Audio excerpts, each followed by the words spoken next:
Thank you very much, Mr. Chairman. Dr. Gaw, just to confirm, in the previous previous panel, Dr. Woodcock indicated there might be in the neighborhood of 183 sole source drugs where there's no generic competition. Would you agree with that number, roughly? Roughly, yes. Could you talk briefly about the pre-ANDA meetings and the increased communication in GDUFA and how you see this new process working out to make it even better? Yes, in the pre-ANDA meetings, it gives the industry the opportunity to meet with the FDA prior to actually filing the application with the FDA. Could be one or more meetings. Those meetings allow that conversation back and forth between the agency and the industry so that they can determine if they're taking the right path or maybe they need to make a slight move in that path forward. So that when they do file their application, the application is usually substantially complete, and we would anticipate a first cycle review with that. Very good, very good. Ms. Holcomb, one portion of our bill, the Lowering Drug Costs Through Competition Act, trying to close a loophole in the tropical disease priority review process. Some bad actors have announced plans to access brand name priority review vouchers by buying the rights to manufacture a drug from overseas and then bring it back to the U.S. for approval without having to do any additional research or development. Would you agree that this program was intended to act as an incentive for new research, new drugs in the U.S. market, not just merely to adopt something from overseas?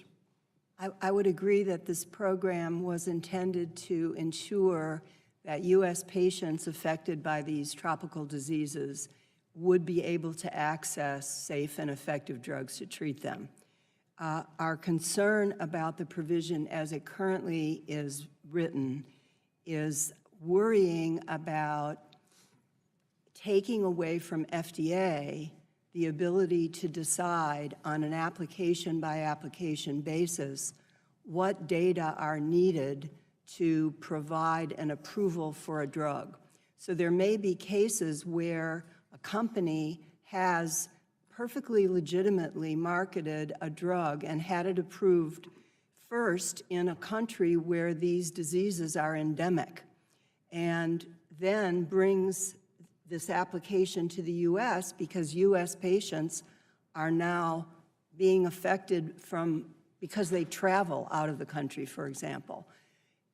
But if there have been legitimate, good, solid clinical studies that already have been done that are applicable to the U.S. patients who are affected by this condition, FDA will decide that maybe we don't need additional clinical studies.